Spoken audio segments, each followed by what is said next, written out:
네, 하나님께 감사드립니다. 저는 2012년도 11월 달에 그 독일 düsseldorf로 파송받아서 지금 düsseldorf 순복음교회를 섬기고 있는 이진옥 목사입니다. 2012년도 11월 달에 여기서 우리 예루살렘 성전에서 예배 드렸고요. 그때 이제 가서 교회를 섬기고 이제 3년 이제 지나서 선교대에 참석해서 여기 오늘 처음으로 들어와 봤어요. 그래서 하나님이 우리 사랑하시는 우리 카리선 교회 하나님이 주신 은혜가 계속해서 넘치시기를 주님의 이름으로 축원드립니다. 오늘 말씀 사도행전 1장 3절 이하의 말씀에서 예수님께서 제자들에게 하신 말씀이죠. 아버지 하나님의 약속하신 것을 기다리라, 그렇게 말씀하셨습니다. 승천하시는 예수님께서 해주신 말씀입니다. 이제 부활하시고 제자들과 함께 하셨다가 승천하신 예수님께서 마지막으로 남겨주신 말씀이 바로 성령을 기다리라는 말씀이었습니다. 하나님 아버지 약속하신 것을 기다리라는 말씀이었습니다. 승천하신 예수님께서 승천하시면서 해주신 정말 중요한 말씀, 성령을 기다리라. 하나님이 성령으로 세례를 베풀 것이다. 성령으로 충만케 하실 것이다. 예수님이 승천하실 때만 그렇게 말씀하신 것이 아니라 예수님이 십자가에 못 박혀 죽임당하시기 직전에도, 예수님이 바로 잡히시기 직전에 제자들의 발을 씻겨주시고 마지막 만찬을 나누시던 그 밤에도 예수님께서 제자들에게 해주신 말씀은 성령님에 대한 말씀이었습니다. 요한복음 14장부터 16장까지 또 17장까지 일명 다락방 강화라고 불려지는 말씀인데, 예수님이 마지막으로 제자들과 함께 만찬을 나누신 날입니다. 제자들의 발을 씻겨주셨고요. 요한복음 14장부터 16장까지의 말씀을 이렇게 읽어보면 예수님이 내가 떠나는 것이 너희에게 유익이다, 그렇게 말씀하셨어요. 내가 아버지께 구하겠으니 또 다른 보혜사를 너희에게 보내주실 것이다, 그렇게 말씀하셨습니다. 내가 가서 아버지께 구해 다른 보혜사 성령님이 너희에게 오시는 것이 너희에게 참 유익이고, 그러면 너희를 고아와 같이 버려두지 않을 것이다. 하나님이 너희와 함께 하실 것이다, 그렇게 말씀하셨습니다. 우리가 잘 알고 있는 요한복음 15장의 포도나무와 가지의 비유도 그 맨 마지막 부분에 보면 성령께서 오셔서 나를 증거하실 것이라는 말씀을 기록하고 있습니다. 요한복음 16장에도 마찬가지입니다. 진리의 영을 너희에게 보내리니 보혜사 성령이 너희에게 오셔서 죄에 대해, 의에 대해, 심판에 대해 세상을 책망하실 것이라고, 내가 너희에게 이런 말을 다 기억나게 할 것이라고 요한복음 14장, 15장, 16장에 예수님은 반복해서 그 잡히시기 직전에 성령에 대해서 내가 가지만, 내가 죽고 부활하고 승천해 아버지께로 가지만 성령을 보낼 것이라는 말씀을 해주십니다. 부활하신 예수님이 제자들 찾아오셔서 해주신 중요한 말씀 중에 하나도 무엇입니까? 손과 옆구리를 제자들에게 보여주셨습니다. 두려워하고 있는 그 제자들에게 손과 옆구리를 보여주시면서 예수님이 너에게 평강이 있을지어다, 그리고 숨을 내쉬면서 하신 말씀이 성령을 받으라. 요한복음 20장에 그렇게 말씀하셨습니다. 그래서 예수님은요, 십자가에 죽임당하시기 직전에도, 부활하셔서 제자들을 찾아오셔서도, 승천하시기 직전에도 제자들에게 집중적으로 계속해서 해주신 말씀 무엇이냐면 성령을 받으라, 성령을 기다리라, 성령을 보내실 것이다. 그것이 바로 예수님께서 제자들에게 남겨주신 말씀입니다. 여러분, 주님 말씀대로 성령이 충만한 은혜가 저에게도 여러분에게도 진실로 충만케 되시기를 예수님의 이름으로 축원드립니다. 성령 임하면 어떤 일이 일어난다고 말씀하셨습니까? 증인이 될 것이다. 사도행전 1장 8절에 그렇게 말씀하셨습니다. 성령이 너희에게 임하시면 권능 받고 예루살렘 온 유대와 사마리아 땅끝까지 이르러 내 증인이 되리라, 그렇게 말씀하셨습니다. 증인, 본 것이 있는 사람이죠. 확실하게 경험한 것이 있는 사람입니다. 확실하게 보고 확실하게 경험했을 뿐 아니라 그것을 증언해 주는 사람이 증인입니다. 확실하게 보고 확실하게 경험한 것, 그거 증언해 주는 사람, 성령이 임하면 예수님은 너희가 나의 증인이 될 것이다. 예수님의 증인이 될 것이다. 그렇게 말씀해 주셨습니다. 예수님의 증인이 된다는 건 여러분 어떤 것입니까? 예수님의 증인이 된다는 것. 무엇을 확실하게 보고 무엇을 확실하게 경험하고 그 무엇을 증언한다는 것입니까? 사도행전 2장에 보면 오순절 성령 강림 사건이 있은 후에 이 베드로가 사도들과 함께 서서 수많은 사람들에게 복음을 선포합니다. 성령이 그에게 임했을 때 그가 하나님의 귀한 메시지를 선포하는데 사도행전 2장 32절에 이 베드로가 그렇게 말합니다. 이 예수를 하나님이 살리신지라 우리가 다 이 일의 증인이로다. 그 앞부분에 보면 이제 예수님의 죽으심에 대해 말합니다. 하나님이 그 아들 보내 권능을 통해 능력을 통해 하나님 아들됨을 드러내 주셨는데 너희가 법 없는 자들의 손을 빌어 예수를 십자가에 못 박아 죽였도다. 그러나 그 예수를 하나님이 살리신지라 우리가 다 이 일의 증인이로다. 그래서 우리가 예수님 증인된다는 것은 예수님 죽으심의 증인이요 예수님 부활의 증인되는 것입니다. 예수님 십자가의 증인이요 예수님 부활의 증인되게 하시는 것, 그것이 성령께서 우리에게 오셔서 주시는 은혜인 것입니다. 여러분 십자가의 증인되시기를 주님의 이름으로 축원드립니다. 부활의 증인되시기를 주님의 이름으로 축원드립니다. 사도행전 2장, 3장, 4장, 5장에 보면 사도 베드로가 반복해서 외치는 말씀이 있습니다.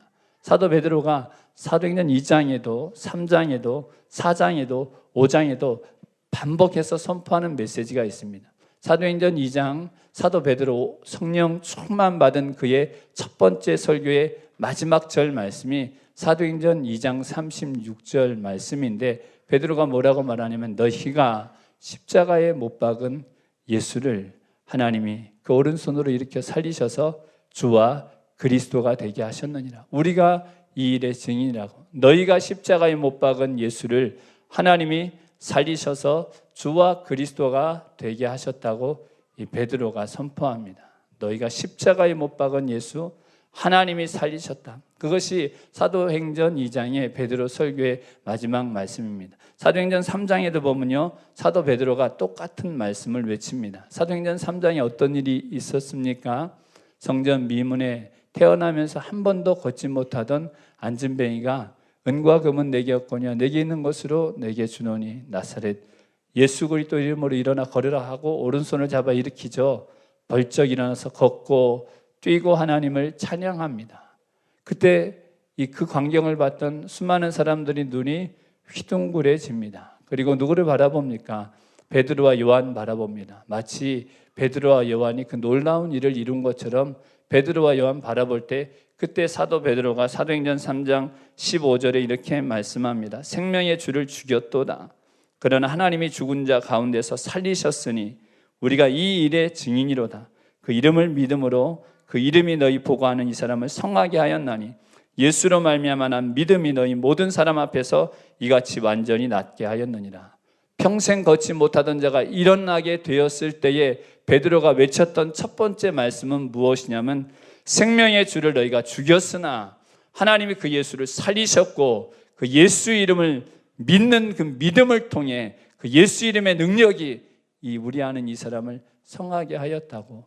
베드로는 놀라운 기적이 일어났을 때 예수님의 죽으심, 예수님의 부활에 우리가 증인이라고 말했던 것입니다. 사도행전 4장 10절에도 사도행전 5장 30절 이하에서도 베드로는 똑같이 말합니다. 너희가 예수를 십자가에 못 박혀 죽였으나 하나님이 그 오른손으로 살리셨다는, 하나님이 죽음에서 일으켜 세우셨다는 메시지를 동일하게 전합니다. 이것이 대제사장 관원들이 사도들을 붙잡아 경고할 때입니다. 예수 이름으로 말하지 말아라. 예수 이름으로 가르치지 말아라. 사도행전 5장에서는 그들을 옥에 가두었을 때입니다. 그때도 베드로는 동일하게 너희가 십자가에 못 박은 그 예수 하나님이 그 오른손으로 일으켜 살리셨다는 메시지를 전합니다. 베드로는 성령 충만함을 받은 후에 그의 메시지의 결론, 너희가 십자가에 못 박은 예수를 하나님이 살리셔서 주와 그리스도가 되게 하셨다고. 기적이 일어난 후에도 핍박을 받고 옥에 갇혔을 때에도 오직 십자가에 죽으신 예수님, 그리고 부활하신 예수님, 우리가 이 일의 증인이라고 선포했던 것입니다. 베드로가요, 사도행전 2장, 3장, 4장, 5장에서 반복해서 하는 말씀이 너희가 십자가에 못 박은 그 예수를 하나님이 살리셨도다, 그렇게 말합니다. 당신들의 죄 때문에 예수님 죽으셨습니다. 베드로가 그렇게 말하지 않습니다. 그 사람들의 죄 때문에 죽은 것이죠. 근데 베드로는 동일하게 뭐라고 선포하냐면 너희가 십자가에 못 박은 예수를 하나님이 살리셔서 주와 그리스도가 되게 하셨다고 선포합니다. 성령께서 깨닫게 하신 것, 단지 그들의 죄 때문에 예수님이 죽으신 것이 아니라 그들이 예수님을 십자가에 못 박았다는 것입니다.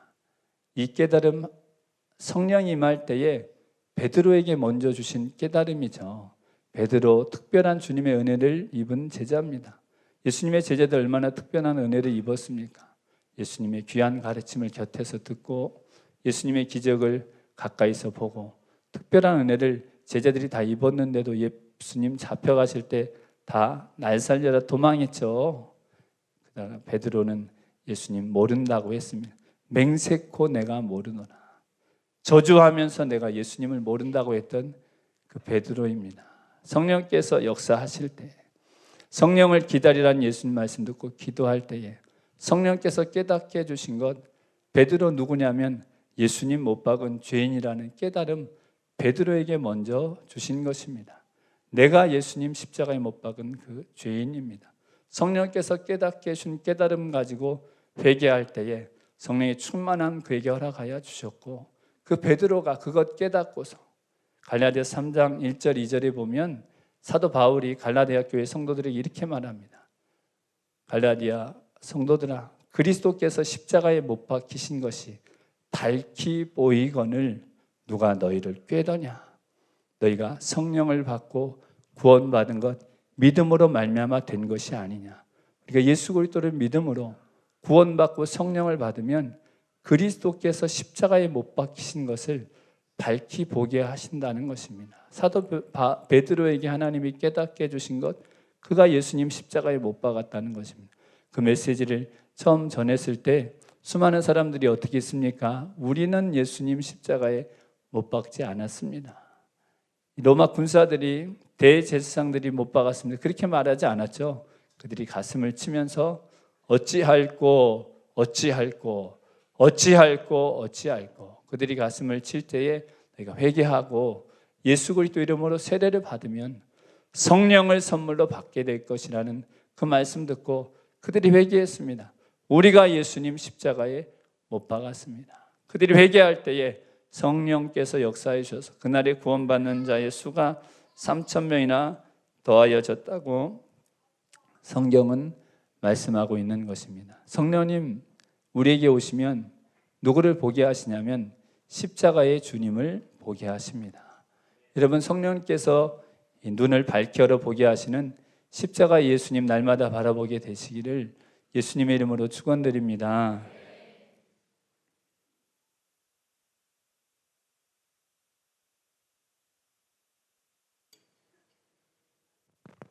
요한복음 16장 7절 이하에 보면 예수님이 잡히시기 전에 성령을 보낼 것이다 말씀하시고서 보혜사 성령, 진리의 성령 보낼 것을 말씀하시면서 성령이 오시면 그가 너희에게 죄에 대하여, 의에 대하여, 심판에 대하여 세상을 책망하실 것이다, 그렇게 말씀하십니다. 성령님 우리에게 오셔서 하시는 일이 죄에 대해, 의에 대해, 심판에 대해 밝히 드러내신다는 것입니다. 바로 깨닫게 하신다는 것입니다. 책망하시고 바로 세우신다는 것입니다. 죄가 무엇입니까? 예수님 말씀하시기를 제자들에게 죄에 대하여라면 저희가 나를 믿지 아니하며, 예수님 믿지 아니한 것, 예수님이 하나님의 아들이신 것 믿지 않았습니다. 예수님이 그리스도인 것 믿지 않고 그들이 했던 것이 무엇입니까? 예수님을 십자가에 못 박았습니다. 그들의 죄 때문에 예수님 십자가에 못 박힌 것입니다. 죄, 예수님은 십자가에 못 박은 것입니다. 의에 대하여라 하면 내가 아버지께로 감이라. 예수님 아버지께로 가는 것, 요한복음 13장 1절 이하에 보면 내가 세상을 떠나 아버지께로 갈 때가 됐다고 예수님 말씀하십니다. 십자가에 죽으시고 부활하시고 승천하신 것, 예수님이 아버지 하나님께로 가는 것의 바로 예수님이 십자가에 못 박혀 죽으심입니다. 그 예수님 십자가에 못 박혀 죽으심, 내 죄 때문에 나를 사랑하셔서 나를 위하여 죽으심, 믿는 자마다 의롭다함을 얻게 하시는 것, 의에 대해 밝히 알게 해주시는 것입니다. 심판에 대하여라면 세상 임금이 책망을 받았음이라고 말씀하셨습니다. 세상 임금이 책망받았다는 건 무엇입니까? 창세기 3장 15절에 하나님이 아담과 하와를 깨었던 뱀을 저주하시면서 하신 말씀이 여자의 후손이 너의 머리를 상하게 할 것이다. 너는 그의 발꿈치를 상하게 할 것이다. 예수님이 십자가에 못 박혀 뱀의 머리를 으깨어뜨리신 것입니다. 사도행전 2장에 사도 베드로의 설교를 보면 베드로가 그렇게 말합니다. 예수님 십자가에 죽으시고 부활 승천하셔서 하나님 보좌 우편에 앉으셔서 원수로 발등상 되게 하시기까지 하신다고. 예수님 십자가 사건이 바로 이 세상 임금 사단을 심판하시고 그 머리를 으깨어뜨리신 사건입니다. 성령이 오셔서 깨닫게 하시는 죄에 대하여, 의에 대하여, 심판에 대하여, 이 사건은 다 무엇과 관련 있는 사건이냐면 바로 예수님의 십자가 죽으심과 관련 있는 사건입니다. 성령님 오시면 우리로 죄를 깨닫게 하시는 것입니다. 내 죄를 깨닫게 하시는 것입니다. 성령님이 오셔서 우리로 보게 하시는 것, 은밀한 죄도 깨닫게 하시는 것입니다. 사람의 행위가 자기 보기에는 모두 정직하여도 하나님은 심령을 감찰하신다고 말씀하셨죠. 우리가 우리 죄를 깨닫지 못할 때가 있는데 성령님 오시면 은밀한 죄까지 깨닫게 하신다는 것입니다. 성령님 오시면 우리 죄를 깨닫게 하시고 성령님 오시면 우리 십자가의 주님 바라보게 하신다는 것입니다. 제가 그런 말씀 들은 적이 있는데요. 하나님이 천지를 창조하실 때 무엇으로 창조하셨습니까? 말씀으로 창조하셨죠. 하나님이 천지는 말씀으로 창조하셨습니다. 하나님은 지금 과학이 발달해도 우주의 끝을 측량할 수가 없잖아요. 이 광활한 우주를 하나님은 말씀으로 창조하셨습니다. 하나님은 온 우주 만물을 말씀으로 창조하실 능력이 있으신 분인데 저와 여러분 구원하실 때는 하나님 어떻게 구원하셨어요? 말씀으로만 구원하신 것이 아니라 그의 아들 예수님을 십자가에 내어 주셔야 했습니다. 온 우주 만물을 말씀으로 창조할 능력이 있으신 하나님께서 저와 여러분 세상 죄인들을 구원하실 때는 말씀으로만 하신 것이 아니라 하나님의 아들, 흠없고 점없는 어린 양 같은 그리스도 예수님 십자가의 제물로 내어주셔야 했던 것입니다. 저와 여러분의 죄가 끔찍하게 커서 하나님의 아들이 죽임당하지 않고는 씻음받을 방법이 없고 용서받을 방법이 없고 구원받을 방법이 없어서 하나님은 그 아들을 내어주신 것입니다. 우리 죄가 얼마나 큰지 십자가의 주님 앞에 나가면 깨닫게 되는 것입니다. 그럼에도 씻을 수 없는 죄를 가진 저와 여러분을 사랑하신 하나님께서 아들을 내어주시기까지 십자가의 제물로 아들을 내어주시기까지 하신 것, 저와 여러분을 얼마나 사랑하는지, 우리를 의롭게 하시고 하나님 자녀 삼으시기 위해서 하나님이 내어놓으신 것, 바로 그 아들의 생명이라는 것입니다.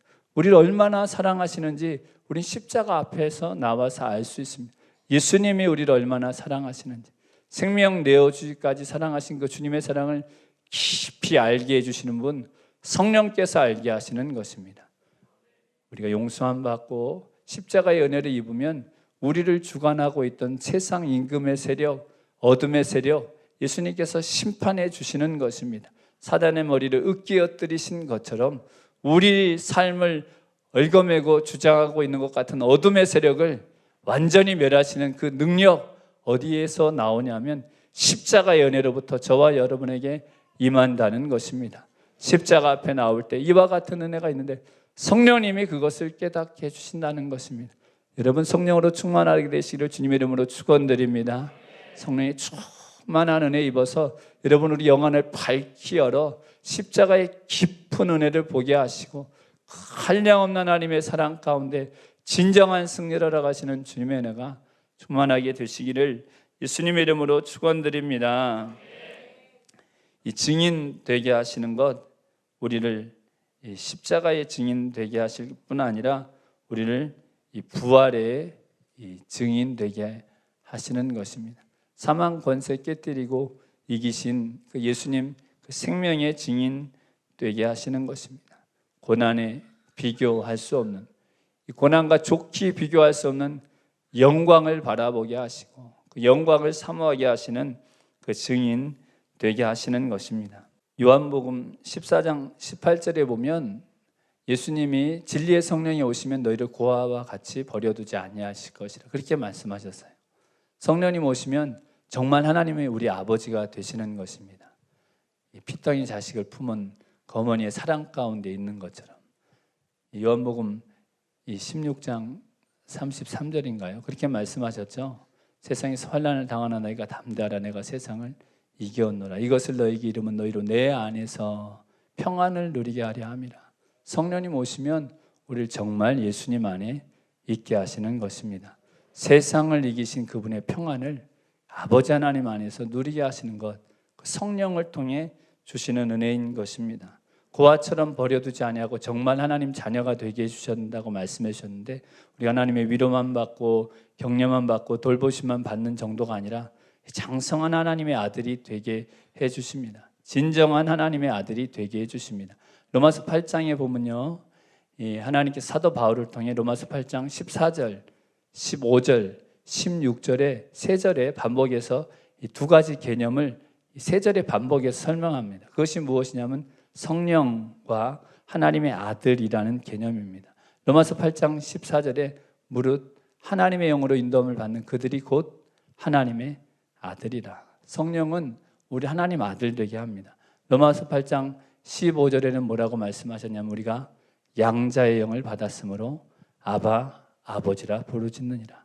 성령께서 임하셔서 정말 아바 아버지를 하나님 부르는 자녀 되게 하신다는 것입니다. 그리고 로마서 8장 16절이 무엇이냐면 성령이 우리 영으로 더불어 친히 우리가 하나님의 자녀인 것을 증거하시나니. 여기 증거한다는 것이 증인된다는 그 단어하고 그 어원이 같은 것입니다. 성령은 우리 삶에 참 증거가 있게 하시고 우리를 증인되게 하시는데 어떤 증거 있게 하시냐면, 어떤 증인되게 하시냐면 하나님 자녀된, 진정 하나님 자녀된, 하나님의 영으로 인도함 받아 하나님 자녀 되게 하시고 양자의 영 받아 아바 아버지라 부르게 하시고 우리가 하나님 자녀인 것을 증거해 주시는 것, 성령께서 그렇게 하신다고 로마서 8장 14절, 15절, 16절 반복해서 말씀하시고 17절에 사도 바울을 통해 뭐라고 말씀하셨냐면 하나님의 자녀이면 하나님의 후사라고 말합니다. 상속자라는 것입니다. 하나님과 함께 상속, 하나님의 나라를 상속받는데 그리스도와 함께한 후사요, 예수님과 함께 상속받는 자가 되게 하신다는 것입니다. 예수님께서 이 하나님 나라, 하나님 영광의 보좌에 앉으신 하나님 나라를 예수님과 함께 상속받는 사람, 예수님이 받으신 그 영광, 예수님과 함께 상속받는 사람, 얼마나 여러분 놀라운 것입니까? 우리를 예수님 하나님 자녀이듯이, 예수님 하나님 아들이듯이 우리를 정말 예수님과 함께 상속받는 하나님의 후사가 되게 하신다고 로마서 8장 17절에 말씀하시고서 이어서 하신 말씀이 우리가 그와 함께 영광을 얻기 위하여 고난도 함께 받아야 할 것이니라, 그렇게 말씀하십니다. 현재의 고난은 장차 우리에게 나타날 영광과 좋게 비교할 수 없도다, 그렇게 말씀하십니다. 그 성령을 통해 우리 하나님 자녀 되게 하신다는 건 무엇이냐면 우리로 무엇도 받게 하신다는 거예요? 고난도 받게 하신다는 것입니다. 예수 그리스도와 함께 영광을 얻기 위하여 무엇도 받게 하신다고요? 고난. 이렇게 고난이라고 대답할 때면 목소리에 힘이 이렇게 따라앉으면 목소리 힘이 올라가지 않고 목소리 힘이 이렇게. 통합찬송가 355장이요, 그 부름받아 나선 이 몸이라는 찬양이에요. 아시죠? 부름받아 나선 이 몸 어디든지 가오리다. 목사 안수 받을 때 대부분 다 그 찬양 부릅니다. 부름받아 나선 이 몸 어디든지 가오리다. 그럼 이 찬양을 부르면 눈물이 막 흘러요. 눈물이. 이 교회를 섬기다가도 이 찬양을 부르면 그렇게 막 눈물이, 은혜롭고 막 감사해서 눈물이 흐르는 게 아니라 서글퍼서. 왜 이렇게 서글픈지. 부름받아 나선 이 몸 어디든지 가오리. 괴로우나 즐거우나 주만 따라 가오리. 아니 괴로워도 이 주만 따라 가야 한다는 그 말이 왜 이렇게 서글프게 느껴지는지. 그 찬양 2절이 뭐냐면요, 아골골짝 빈들에도 복음 들고 가오리다. 소돔 같은 거리에도 사랑 안고 찾아가서. 여러분, 소돔 같은 거리 가고 싶으세요? 아골골짝 빈들에 가고 싶으세요? 종의 몸에 지닌 것도 아낌없이 드리다. 그 2절 부를 때면 눈물이 더 뜨거워집니다. 그 3절이 뭐냐면 존귀 영광 모든 권세 주님 홀로 받으소서. 멸시천대 십자가는 제가 지고 가옵니다. 제가 어렸을 때요, 저희 어머니께서 이 3절 찬양 가사를 바꿔주셨어요.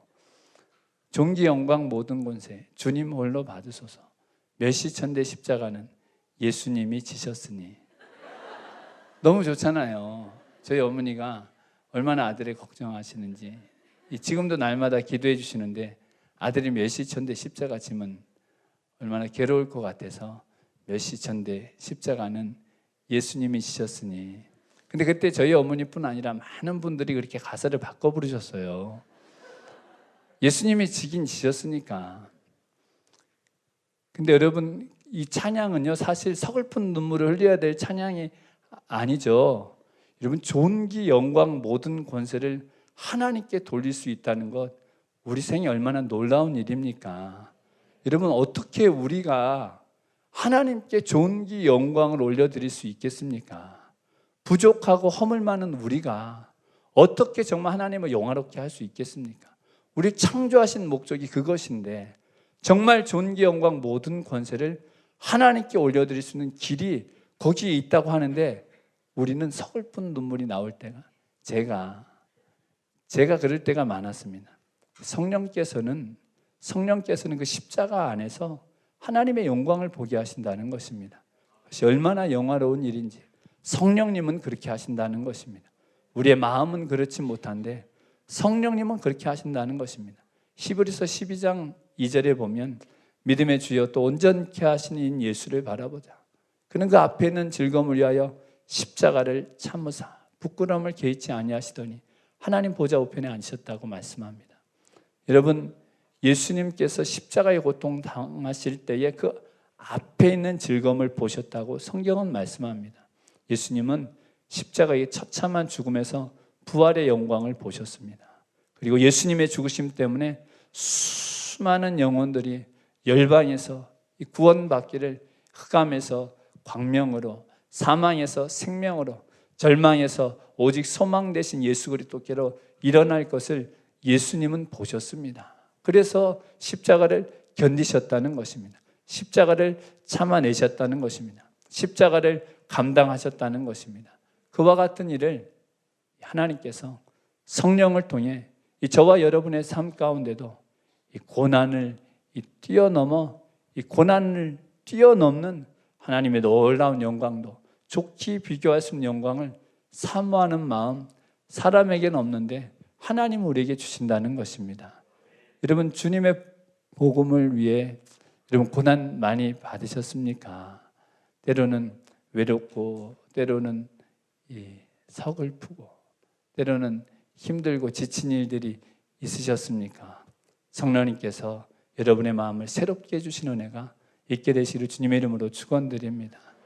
예수님 안에서 예수님이 감당하신 그 십자가의 그 놀라운 사명, 우리도 그 길 따라가면서 아무든지 나를 따라오려거든 뭐라고 말씀하셨어요? 자기를 부인하고 날마다 자기 십자가를 지고 나를 쫓을 것이라고. 고린도전서 1장 18절에 십자가의 도가 멸망하는 자들에게 미련한 것이요 구원을 얻는 우리에게는 하나님의 능력이라. 여러분, 십자가의 가르침은 능력입니다. 십자가의 길을 따르는 것은 여러분 놀라운 하나님의 능력입니다. 눈물을 흘리며 씨를 뿌려야 기쁨으로 단을 걷어 가지고 돌아오는 것입니다. 여러분, 복음을 위해 눈물을 흘리며 씨를 뿌리게 되시기를 주님의 이름으로 축원드립니다. 복음을 위해서 고난 받는 것, 성령님께서 여러분의 영안을 열어주시는 그 은혜가 진정으로 있게 되시기를 주님의 이름으로 축원드립니다.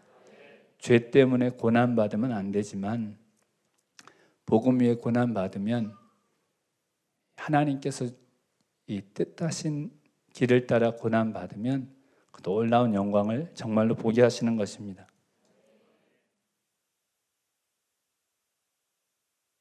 아까 저희 찬양 드렸죠. 찬양 제목이 보니까 마지막에 드린 찬양이 한 가지 소원, 그런 찬양이 있더라고요. 내 한 가지 소원.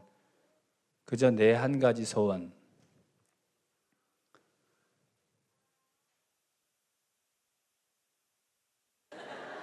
아니, 제가 설교가 언제 끝나야 되나 시간 좀 보느라고요. 내 한 가지 소원이라는 그 찬양, 다윗의 시편 27편의 찬양이죠. 이 다윗의 기도입니다. 시편 27편 5절에 내가 여호와께 청하였던 한 가지 일, 곧 그것을 구하리니 곧 나로 내 생전에 여호와의 집에 거하여 여호와의 아름다움을 앙망하며 그 전에서 사모하게 하실 것이라. 이 다윗의 시편이 아까 찬양 드리면서도 마음에 큰 이렇게 은혜를 받았는데, 그 다윗의 시편 27편을 보면 사실 시편 27편은 다윗이 원수들에게서 쫓기던 일에서부터 시작되는 거죠. 시편 27편 1절이 무엇이냐면 여호와는 나의 빛이요 나의 구원이시니 내가 누구를 두려워하리요. 여호와는 내 생명의 능력이시니 내가 누구를 무서워하리요. 이런 다윗의 고백입니다. 그게 왜 있었냐면 시편 27편 3절에 보면 나의 대적, 나의 원수된 행악자가 내 살을 먹으려고 내게로 왔다가 실족하여 넘어졌도다. 이 그런 시편입니다. 하나님이 다윗의 생에요, 원수가 다윗의 살을 막 파먹는 것처럼 다윗을 해치려고 눈앞에까지 오는 일이 다윗의 생에 있게 하셨습니다. 원수가 목전에까지 오는 것을 하나님이 다윗의 인생에 허락하셨습니다. 사울 왕이 목숨을 바쳐 싸운 이 다윗인데, 또 사위인데, 그 사울 왕이 다윗의 눈앞에서 창을 던졌죠. 다윗을 죽이려 군사들을 보내고 3,000명의 군사를 모집해서 이 광야를 쫓아다녔습니다.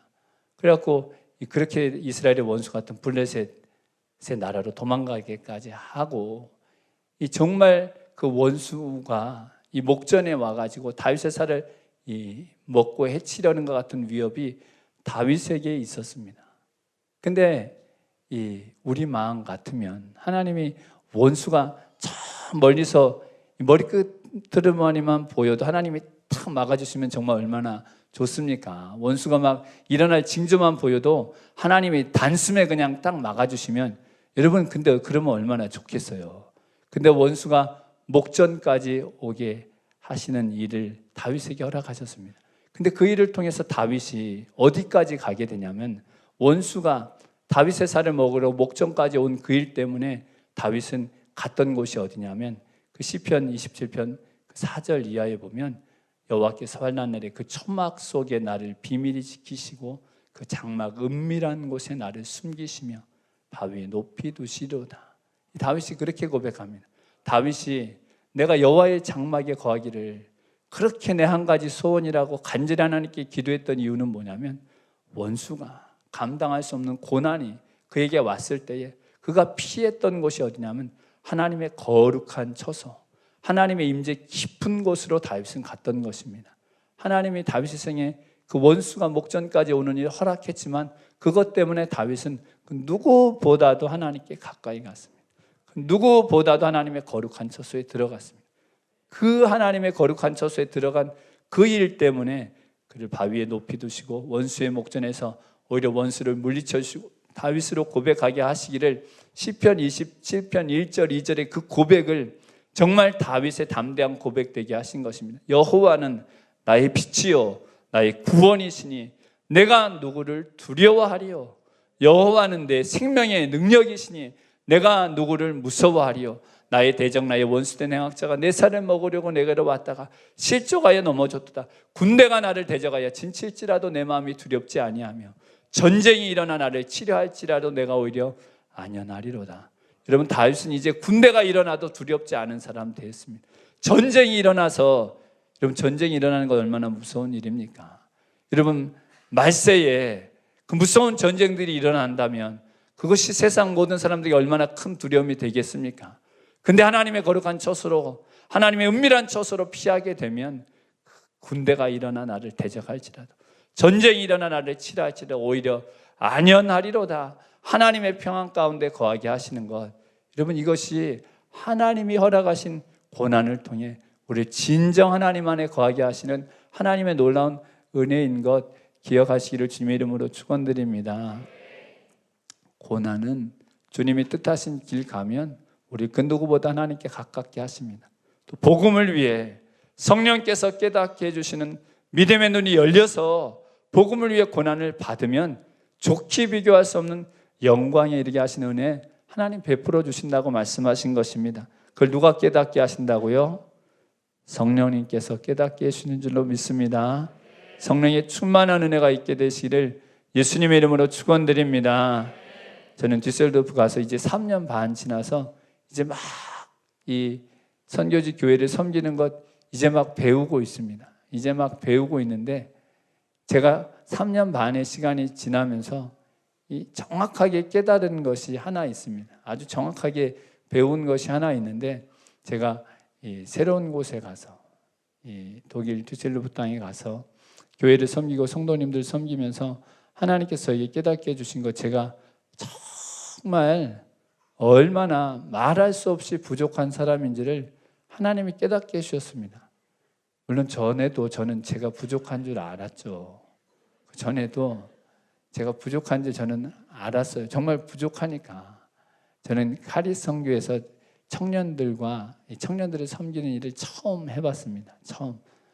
예. 근데 카리스 선교에 첫날 와서 예배를 드릴 때에 하나님이 저 위에서 예배를 제가 앞으로 여기 와서 어떻게 이 청년들하고 제가 이 청년들을 섬기며 함께 지낼까 그런 고민할 때에 하나님이 제 마음에 정말 막 첫날 와서 예배를 드는데 사랑을 하나님의 사랑을 막 제 마음에 부어주셨어요. 저를 사랑하신 하나님 그리고 우리 카리스 선교를 사랑하시는 그 하나님의 마음을 부어주시는데 제가 막 울면서 얼마나 감사했는지 그리고 나서 제가 약 2년여의 시간을 섬기면서 정말 하나님이 부어주신 그 사랑으로 아무것도 정말 모르는 것 투성인데도 하나님이 부어주시는 그 은혜 가운데 잘 지냈어요.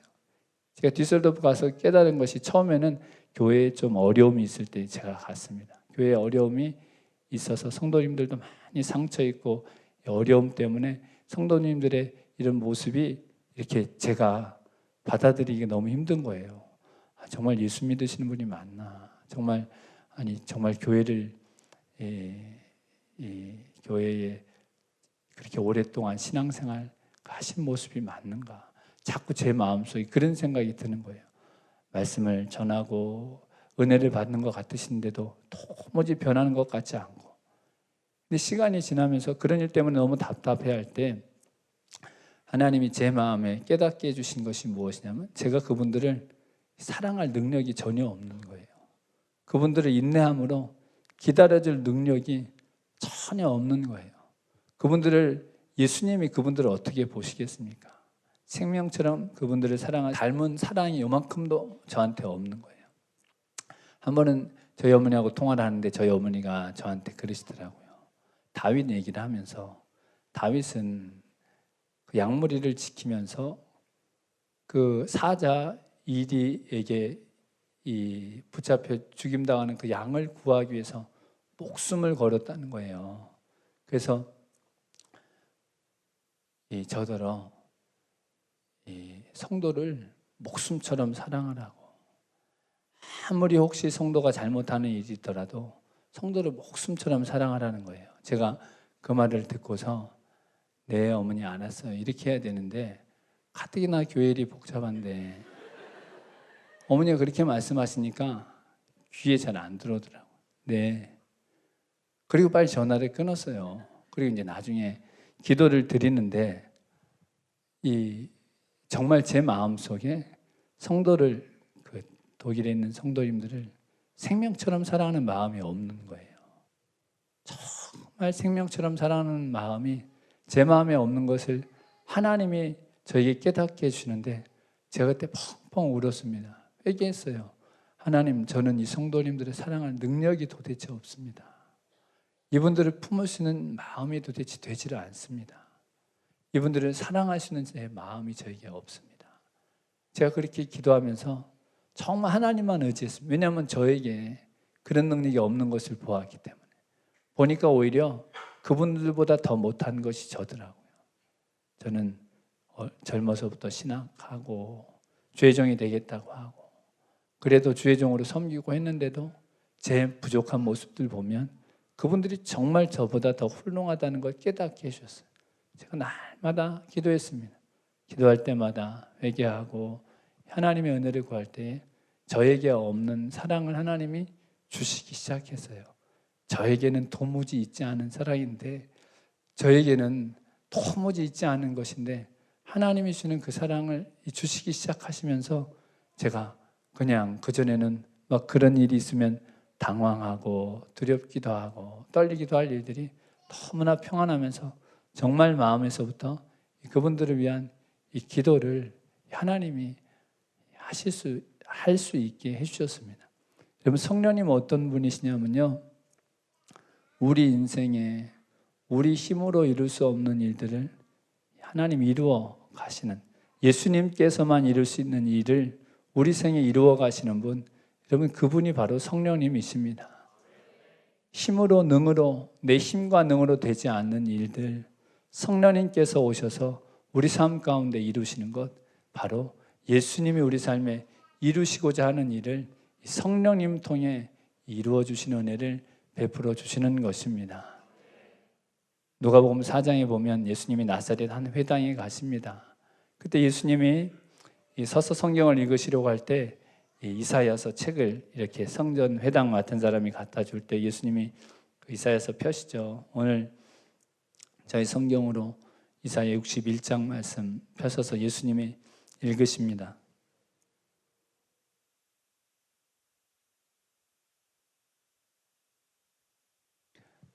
주의 성령이 내게 임하였으니 이는 가난한 자에게 복음을 전하게 하려 하심이라. 내게 기름을 부으시고 나를 보내사 포로된 자에게 자유를, 눈먼 자에게 다시 보게 함을 전파하며 눌린 자를 자유케 하고 주의 은혜를 전파하게 하려 하심이라. 예수님이 그 말씀을 읽으시고 앉았더니 회당에 있는 사람들이 다 예수님 바라봤습니다. 예수님 다 주목하고 응시해 볼 때에 예수님 하신 말씀이, 이 말씀이 오늘날 너희 귀에 응하였도다. 예수님 그렇게 말씀하셨거든요. 성령 보내셔서 예수님 통해 이루시는 일이 무엇이었냐면 가난한 자에게 복음이 전파되게 하시고 포로된 자를 자유케 하시고 눈먼 자의 눈을 뜨게 하시고 보지 못하는 자의 눈, 또 영안도 열어주시고 눌린 자를 자유케 하시고 주의 은혜를 전파하게 하시는 것, 성령을 보내서 예수님을 통해 그 당시 사람들이 도무지 그 말 듣고 예수님은 어떻게 했냐면 나중에는 예수님을, 그게 마을이 산에 있는 마을이었는데 낭떠러지로 막 예수님을 떨어뜨리려 할 정도로 이사야서에 하나님이 예언하신 말씀이 어찌 당신을 통해 이렇게 이루어지겠냐고 예수님이 그렇게 했는데 정말 예수님이 그 말씀을, 하나님이 그 말씀을 성령 예수님께 보내주셔서 예수님을 통해 그 말씀을 그대로 이루셨습니다. 예수님을 통해 이루신 그 일을 하나님이 저와 여러분을 통해서도 여러분 이루기 원하시는 것 기억하시기를 주님의 이름으로 축원드립니다. 요한복음 14장에도 15장에도 16장에도 성령에 대해 말씀하시면서 예수님이 동일하게 하신 말씀, 그 세 구절에 나오는 말씀인데 그것이 무엇이냐면 너희가 내 이름으로 무엇이든지 구하면 내가 시행하겠다는 말씀을 예수님이 요한복음 14장, 15장, 16장 세 곳에 모두 말씀하셨어요. 내가 한 일을 저희도 할 것이요 이보다 더 큰 일도 하리니, 예수님이 그렇게 말씀하셨어요. 여러분 예수님이 한 일을 내가 한다, 상당히 이 현실감이 너무나 떨어지는, 정말 예수님이 하신 그 비슷한 일을 어찌 할 수 있을까? 근데 예수님이 그 뒤에 이어서 하신 말씀이 내가 내 이름으로 무엇인지 구하면 내가 시행할 것이다. 예수님이 행하실 것이기 때문에 그 말씀에 보면 너희가 내 이름으로 무엇이든지, 14장, 15장, 16장 제가 저를 지금 정확하게 기억을 못하겠는데 무엇이든지 구하면 내가 시행하겠다는 말씀을 예수님 하세요. 무엇이든지. 그 무엇이든지가 뭐예요? 네 마음대로 네가 원하는 거 다 그것이 아니라 예수님께서 하시기 때문에 능치 못할 일이 없다는 것입니다.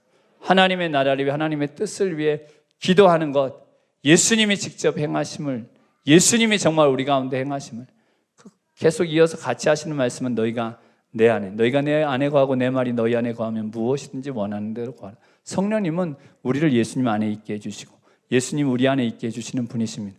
그 기도할 때에 예수님이 이루셨던 일을 저와 여러분의 삶 가운데 이루신다는 것입니다. 그 예수님은 내가 가는 것이 유익이라고 말씀하셨잖아요.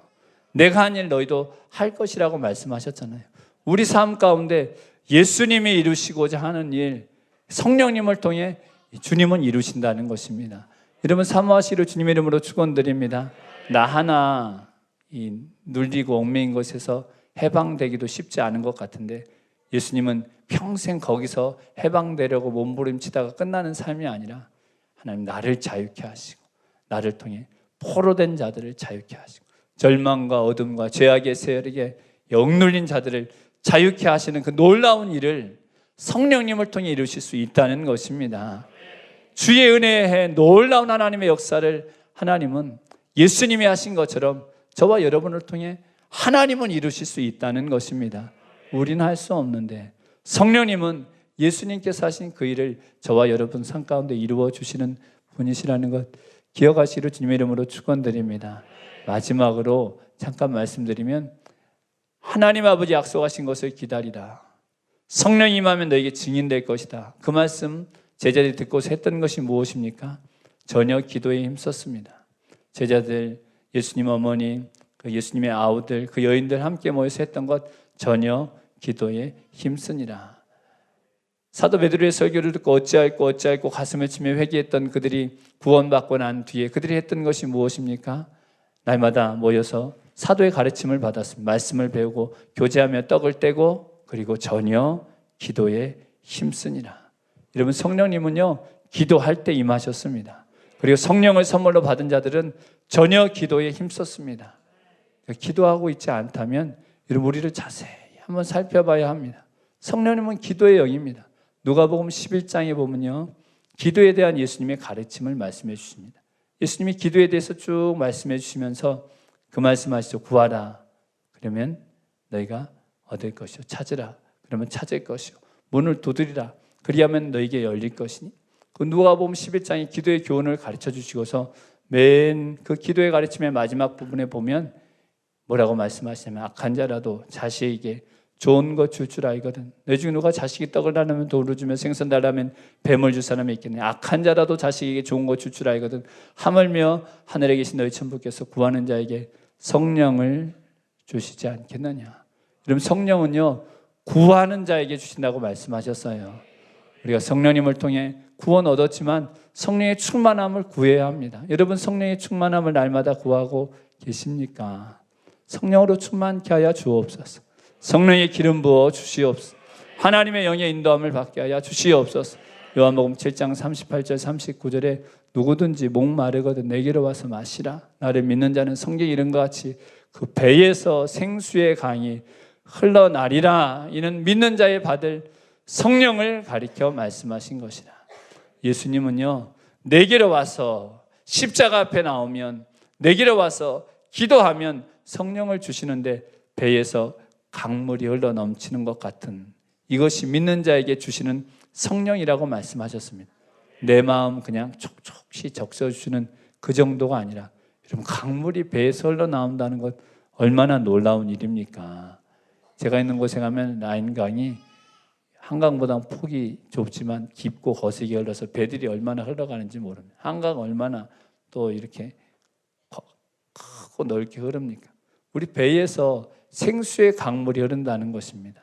요한계시록에 보면 어린 양의 보좌로부터 생수의 강물이 흘러가는데 그 강물이 온 땅을 소송케 한다고 말씀합니다. 온 땅을 소송케 하는 것 바로 어린 양의 보좌로부터 생수의 강물. 성령은요 우리 인생만 살려주실 뿐 아니라 우리를 통해 강물이 흘러나와서 정말 온 땅을 소송케 하시는 것 같은 성령님의 역사를 성령님을 통해 이루신다는 것입니다. 여러분 성령님을 구하시기를 주님의 이름으로 축원드립니다. 구하면 주신다는 것입니다. 기도할 때 성령님 역사하신다는 것입니다. 기도할 때 놀라운 성령님의 역사, 은밀한 죄를 보게 하시고 놀라운 하나님의 사랑을 보게 하시고 그 크신 하나님의 영광을 보게 하시고 하나님의 권능의 역사를 보게 하시고 하나님 나라를 보게 하시고 생수가 강물같이 흐르게 하시는 이 성령님의 역사가 사랑하는 이 카리스 선교회에 저와 여러분의 모든 삶에 가정에도 일터에도 기도 제목 그리고 이곳에서 행하게 되는 606 뭐죠? 홀리 스피릿 기도원에 사나 봐요. 우리 목사님 아까 말씀하셨잖아요. 다 오시라고. 그렇게 말씀 안 했나요? 여러분 가서 기도하시기를 주님의 이름으로 축원드립니다. 기도하면 하나님은 놀라운 일을 이루십니다. 힘써 기도하면, 어려워도 기도하면, 피곤해도 다시 기도하면, 그럼 하나님이 성령님을 통해 우리가 할 수 없는 일, 예수님을 통해 이루시는 그 놀라운 역사가 실로 충만케 되시기를 예수님의 이름으로 축원드립니다. 아멘. 기도드리겠습니다.